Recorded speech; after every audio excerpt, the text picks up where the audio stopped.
Hello, everyone. Today is a great day to discuss cybersecurity. Thank you for joining me today. It's always great to see new faces and previous attendees logging in for another Data Connectors Community LinkedIn Live briefing. I love having the additional way to bring the community together and bring you some of our most interesting experts. It's just a sample of the interviews, panels, roundtables, discussions, and briefings that you'll find at our award-winning virtual cybersecurity summits, conferences, and CyberConnect web briefings. If you haven't yet, make sure you check out our upcoming event schedule. We're hosting the New England Virtual Cybersecurity Summit next week on Wednesday, August 18th, and our team will be sharing the registration link in the chat, so be sure to register now to guarantee your spot. This summit will have a specific focus on the Northeast, and it'll feature educational sessions and discussions from industry experts. Plus, we'll get an inside look behind closed doors of some of the region's top security leaders at our CISO roundtable. But you'll hear a lot more from today's exciting LinkedIn Live briefing guests. Cybersecurity responsibilities can both be I'm sorry, my notes just messed up here. But today we're discussing moments in cybersecurity that could literally mean life or death. I'm thrilled to invite Menny Barzilay, an internationally renowned cyber expert who has led organizations and guided states and governments on security best practices. He's a thought leader in the industry, and we can't afford to look past his vital insights. Our industry standards, including the NIST cybersecurity framework, overlook the inevitable life-threatening cyber threats, where the consequences of an attack could mean death. Menny's here to explain the intersection of physical and cybersecurity. He's here with our Chief Strategy Officer, Michael Hiskey, and they're looking to take questions from you during this interactive session, so don't hold back and be sure to post yours in the chat. And remember, this is only a sneak peek of Menny's full keynote presentation coming up 1 week from today at our virtual summit. So with that being said, welcome, Menny. Thank you so much. I'm very happy to be here. Thank you. And thank you so much, Dawn, for that introduction. My name is Michael Hiskey. I'm the Chief Strategy Officer at Data Connectors. And Dawn had asked me to help out today as we go through some moderated questions for Menny. So as we've said, he is the keynote presenter at the New England Virtual Cybersecurity Summit, which you'll find more information about in the chat with a link that'll pop up any second. As we get started, we want to talk a little bit more about you, Menny. So why don't I give you the opportunity to introduce yourself and tell us about who you are and what you do, sir. Sure, definitely. I'll give you the nickel tour of my life. So I used to be the CISO for the technological side of the intelligence services in the Israeli Defense Forces. So I'm right now in Israel, sitting in my house in Tel Aviv. It's 7:40 p.m. here. So I started my cybersecurity, my computers history started even before the Army, but my cybersecurity training has started in the Army, and my last position in the Army was the CISO for the technological side of the intelligence services. After that, I joined the largest banking group in Israel. I spent 10 years there. In my last position, I was the head of the IT audit department for the entire banking group in Israel and its subsidiaries all over the world. And today, I do two main things. I'm a partner at a company called Cytactic. This is a company I built together with the largest law firm in Israel. And what we do there is cyber crisis management. We help organizations, enterprises, multinational companies, and governments to deal with cyber incidents. Very, very interesting. And in another hat that I'm wearing, I'm the CTO of the Cyber Research Center at the Tel Aviv University. This is an academic research center with 250 researchers located in Tel Aviv, Israel, obviously. Outstanding. Oh, sorry, there I am again.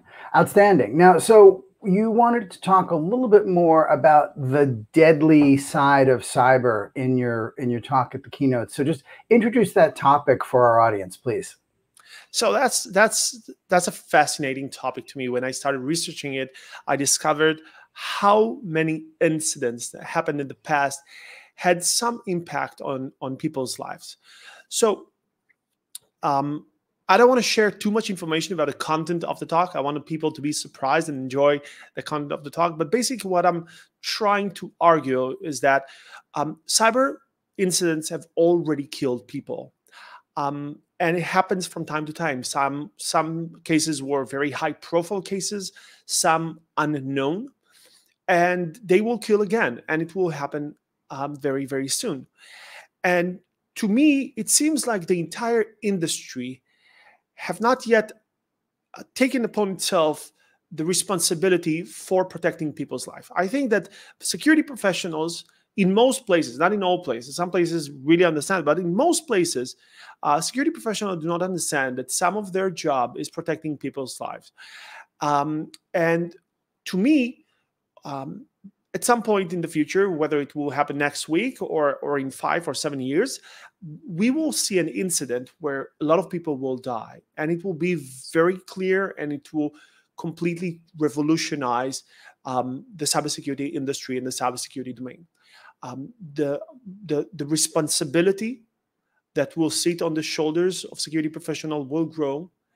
And I would imagine that governments and regulators all over the world will start to see security professionals as being responsible for protecting their systems in order to prevent people from dying. So interesting stories, interesting examples, interesting journey inside the process that I think that the industry will go through. And we will talk a bit about the future. So a lot more about that. Now, before we get into that, so you're an 8200 guy? That's what I'm picking up here? So 8100 guy. It's the smaller sister, but to me, more interesting unit. Okay, fascinating. I remember coming from the cybersecurity industry myself, one of the Israeli firms I worked for, I talked to some of the CISOs I know. I said, I'm looking at this company. And he said, you had me at Israeli, right? So a lot of bona fides there in the cybersecurity space. But your Psytactic group is an interesting combination, right? So lawyers, cybersecurity people, lots of implications. Give us a little more detail about that. Yeah, that's not something you would see every day. A law firm, a leading law firm, the best and the biggest law firm in Israel, starting a cybersecurity services company. That's not a very straightforward decision. That we're definitely the first one in Israel for doing that, and I would imagine there are not a lot of those examples worldwide. Now, I'm not a lawyer. I'm a cybersecurity professional. I didn't learn law. I didn't practice law, but at some point, I started collaborating with this law firm called Herzog. I started collaborating with them because various cases that they dealt with required some kind of a cybersecurity professional to be involved. Mm-hmm. And at some point, and those projects were very successful, very interesting. And at some point, it seems like it's a very natural growth to opening a joint company. So that's what we did. Now, it took us a while to understand where is the best place for us to focus, because we did a lot of things in the cybersecurity world. But at some point, we figured out that there is a very interesting value proposition that we can bring to customers with crisis management. And it happened by chance. We discovered that on ourselves without knowing that. So what happened is that the cybersecurity world experienced some kind of a shift. We moved, so some people still believe that if you have a cyber incident, this is something that you take, you throw it on the tech guys, and they will fix it. Right. They think cyber incidents is a tech problem. But we know today that cybersecurity is a business problem.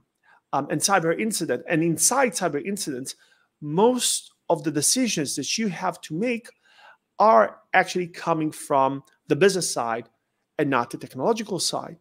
And for us, because on one hand, we are a cybersecurity services company, but on the other hand, we are a subsidiary of a law firm, this interesting combination between those two different fields allow us to bring a lot of things to the table at the same time. Yeah. We can talk about technology, law, regulations, insurance, PR, HR, physical security, talking to the police, talking to regulators, so many different things all in the same place. And that created an opportunity for us to bring real value to companies worldwide when they experience a cyber incident. Okay, so define cyber crisis management for us. So cyber crisis management is the art or the field of managing a cyber crisis. This is straightforward, but in that you must understand that a cyber crisis have different fronts, and you have to manage them all at the same time. So obviously there is the cybersecurity front, the technological front, where you have to find the point of entry, how the hackers went in, what did they do, what if they stole information or not. So there is the technical aspect, the threat hunting, the forensics. But there are other things that you must do at the same time. You have to figure out whether you should notify the regulators. Which regulators you should notify. What is the best way to notify the regulators? How you should do it in a way that will reduce the chances that the regulators will start an investigation process inside your company. Because if they do, that will take all of your attention, and that's a very dangerous process, because then you might get fines, and then they have a lot of requirements, and your entire focus changes to managing the regulators. When you should notify the police, when maybe it's not the best course of action to notify the police. How do you talk to your customer, notify your customers? How do you notify your shareholders? How do you notify your board of directors? How do you notify the stock market? Mm-hmm. And so many, I don't want to take all the time just going through the different challenges that you face through a cyber crisis, but definitely a cyber crisis is a business crisis with a cyber front inside it. Yeah, so we have this sort of idea that you've got regulatory and reputational issues and all that sort of thing. I guess the point of your story isn't, don't contact law enforcement. The idea is timing, when to do that, and having someone, having the kind of thoughtful quarterbacking, to use an Americanism, of where and when to do those things. Yeah, exactly. So it's another interesting point is that we're not doing the IR, the incident response. We're not doing the technical aspects of that. We're not doing the forensics, the threat hunting, we're not collecting logs and analyzing them. We're not doing that. We work with those kind of companies. And what we're doing is we're managing the crisis for the companies. We allow the companies to make all of those decisions. We're recommending how you should deal with this and this and this and this and this and this. And we are helping the organization to manage the different service providers coming to help dealing with the incident. And there are so many interesting decisions to make during an incident. And there is a big secret in crisis management. Some people don't yet understand. And that is that the major damages inside a crisis do not come from the technical aspect of a crisis. I mean, the downtime of the systems, paying the ransom for the criminal, paying the IR company, those are not the major drivers for the damage. The lack of insurance, the fines you will get from regulators, your customers will sue you. Sometimes your partners will sue you. Sometimes your shareholders will sue you. The reputational damages that you will experience, the lack of focus, your entire business focus will change. So now your flag project will get a blow. You will not be able to complete those projects in the time frame that you wanted. Customers will leave. You will have a problem attracting new customers. And all of those things happen if you don't know how to manage this incident correctly. Yeah. And so I guess the question I'm aiming towards, what do people wish they knew before they talk to you in this cyber crisis management? I mean, I can picture so many scenarios. I get a call from a media outlet. We heard there was a breach. I'm not going to put my CISO on. I don't know, who do I put on the phone? We get a call from The regulator saying, well, we want to talk to you. We want to understand more of this. Partners just drop us flat, right? They disconnect their systems from our systems in some sort of way. So what kind of things do I wish I knew in advance? Take us a little bit through that mindset, Menny. So that's a great question. We have an interesting offering where we offer readiness project before an incident, handling the incident during an incident, and something after the incident. But surprisingly enough, or maybe it's not surprising at all, we almost never meet companies before an incident. Usually, they will call us during an incident. We will get this phone call, 2 a.m. during the weekend, and they will tell us, right now, we're being attacked. Right now, you come and have to help us. And this is not what we would prefer. We would prefer if we had the opportunity to go through a process with a company to make them better prepared. And so the first thing that companies must understand, and usually they only discover that after the fact, is that managing cyber crisis, is not a technological issue. So the CEO or senior management should lead this process. The PR person has an important role. Legal people have an important role. Insurance people have an important role. Physical security people have an important role. HR, the person in charge of customer support, the people in charge of their supply chain, and so many different decision makers inside the organization have an important role during a cyber crisis. And the thing is that they don't even know that. In most organizations, when something bad happens and you ask, where is this person? We have to issue a statement to the stakeholders. We need the PR guy to make sure all the statements are aligned. They don't even know that this guy should be in the room. The legal people never talked about cyber crisis management. They never researched this topic to understand what they should do. So this is the first thing that companies miss and learn, is that it's a boardroom game. The second thing that companies don't understand is that every decision counts. So, for example, if the hacker sends you a message telling you, hi, I have all of your data, either you will pay me or I will publish your data. Many decision makers, their first instinct is to reply saying, send us a proof. We don't believe you. You lie. I want a proof. But the moment you reply to the hacker, your entire situation has changed. Your entire legal situation, your entire operational, just by replying to the hacker, you completely change the game, and not in your favor, but in the favor of the hacker. So what seemingly seems like a small decision could have a huge impact. And there are hundreds of those small decisions with huge impact that organizations must take during an incident. And the third thing that I would say that people miss during an incident is that many times, so ransomware is the type of threat that has the best PR in the cyber world. So everybody think that when talking about cyber attacks, we talk about ransomware. But the only reason that people hear about ransomware all the time is that those are the noisiest attacks out there, because they include information being shared. But most of the incidents that we deal with don't even get to the newspaper, or people don't even hear about them, because those companies don't have to disclose those attacks because they were not involving personal information of customers or something like that. So when taking into consideration that you have to prepare to cyber crisis incidents, don't only think about ransomware. Think about cases where you have an insider, an employee who works with your competitor. Cases where the police might arrest one of your employees for doing something totally different, not related to cybersecurity. But when you discover that this person was a criminal, then you have to make many, many decisions and start investigate what he did in your network. Cases where not you, but one of your partners or service suppliers got attacked, and that influenced you.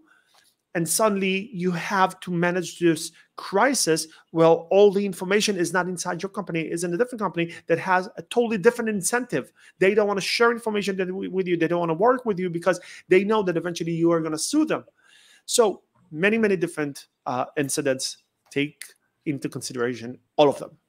That's interesting because your first reaction, you tell me you have I want to see it. I need proof of life. If you've got my son held hostage, I need to hear his voice, kind of thing. So it's kind of a gut reaction, and I guess that's what the hackers are playing on, and the ability. And I imagine this is hard, right? So if I'm a CISO, this might happen to me, God forbid, once in my life, right? But if you see this week to week, there's probably a lot of the song remains the same sort of common steps. So surprisingly enough, almost every incident that we deal with is different. Not in the sense that, and this is, what, you're touching a very interesting point, because another thing that people don't always understand is that there is a misalignment, not a misalignment, but there isn't necessarily a connection or alignment between the size or the significance of the incident on the technological side and the significance of the incident on the business side. Sometimes a very silly incident on the technological side, something very small, for example, for the technological people that listens to our, an SQL injection through your website that steals a database. Technically speaking, it's very easy to understand what happened, when it happened, how did it happen, how to mitigate the vulnerability that allowed it to happen, what information got stolen. And you can finish the entire process of dealing with this incident on the technological side in a few hours, right?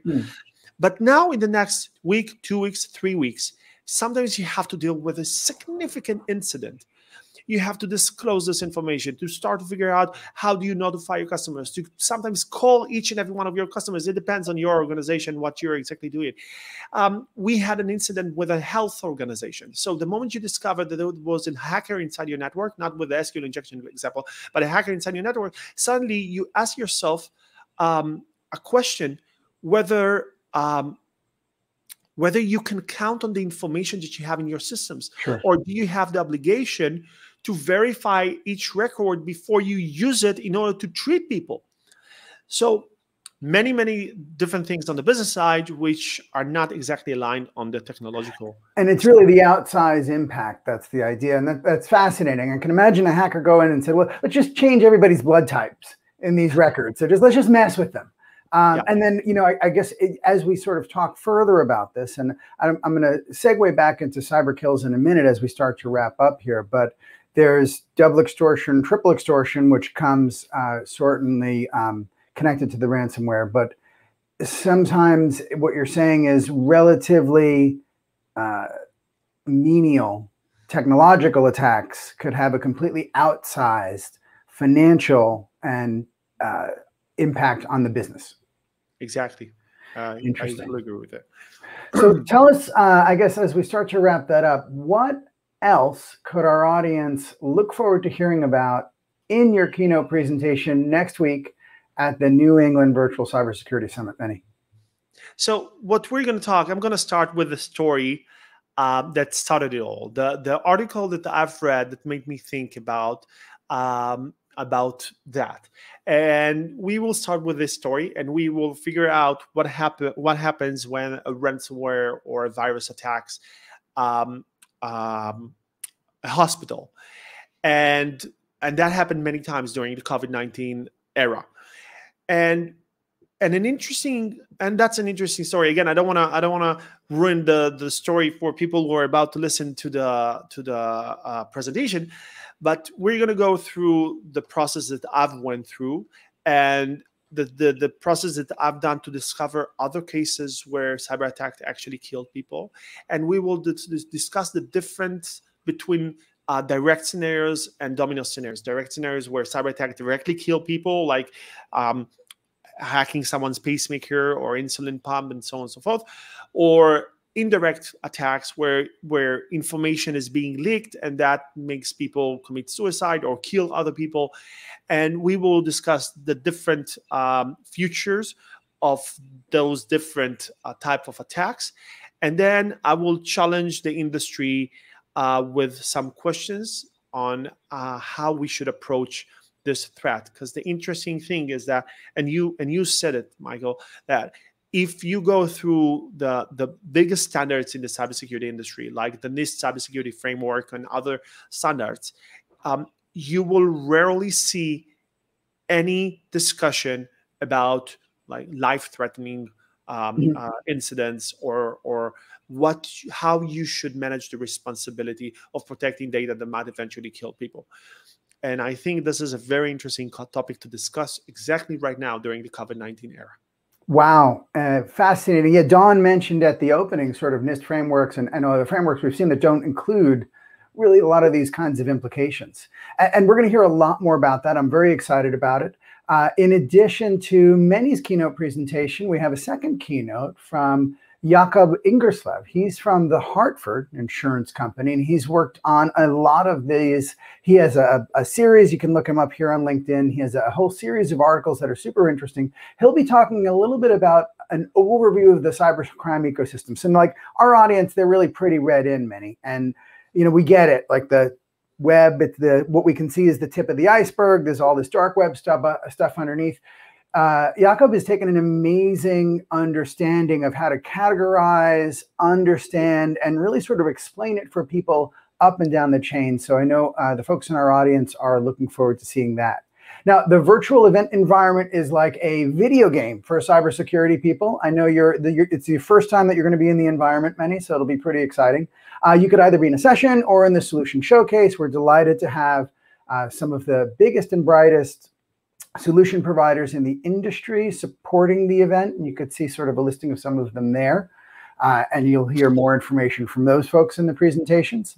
And then coming up, you'll find the CISO Roundtable, which is a great representation of local CISOs or CISOs, however we'll debate about how to pronounce that acronym as we go forward in the event.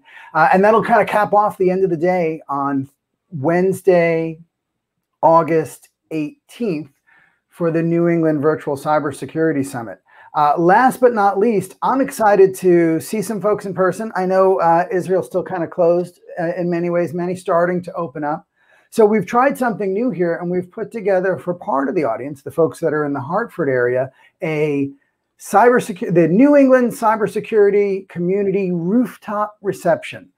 Looks like when we get back together, ladies and gentlemen, we're going to be doing a lot of it outdoors. So let's make hay while the sun is shining, and we could all be in Hartford on a rooftop. Actually, in Glastonbury, you could register on the website to find out more if you're in the greater Hartford area, or you can plan to be. I would love to personally welcome you there. Menny, I'm kind of constantly telling folks that I work with, I have no idea how tall you are, because we've just never met in person. We've been on Zoom meetings, we've been on live streams like this all the time, but I've not met you in person. I have no idea what your relative height is. I might not even have legs. Who knows?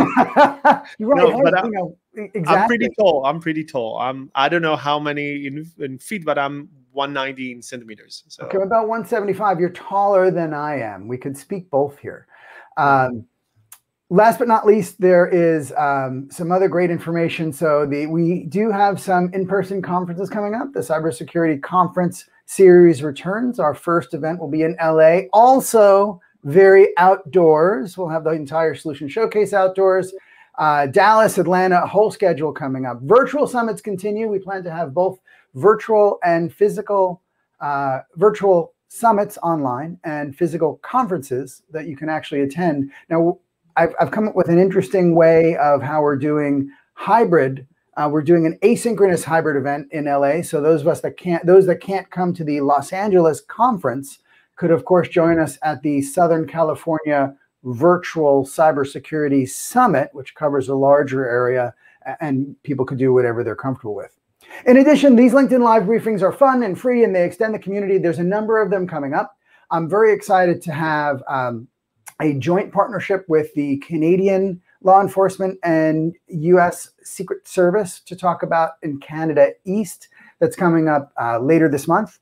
Hazel Sarah is the Assistant Special Agent in charge, and she'll be with us on September 1st. Yeah, September 1st at the same time. It's a Wednesday at 12:30. Now, in addition, this is really exciting. Miss Sarah just told me this. We will have as a guest on the keynote a woman named Marianne Gordon, who actually worked as a Secret Service agent on the President Reagan assassination attempt. And Hazel's going to compare protecting the president to protecting your crown jewels in your data environment. You'll want to stick around for that. And then coming up with John Felker, who is the former Assistant Director of the Cyber Infrastructure Security Agency. Those of you that have been watching recently just saw Jen Easterly was installed as the director of that organization, replacing Brian Krebs. And this is the former assistant director who's now retired, and he'll be with us in person in LA, and we'll be doing a LinkedIn Live briefing before that. Last but not least, the last of my reminders, I do promise, is also as a offering for the community, we have Cyber Connect web briefings, which are longer format CISO panel on a single topic. We have one here on Zero Trust that was brought to us by Ivanti, and one on stopping privilege escalation and sort of east-west attack violations that was sponsored by Ativo Networks. Both great things to check out, both things that you could find. Menny, last but not least, you are a guy that has worked in cyber, worked in intelligence, and now you work with lawyers a whole lot.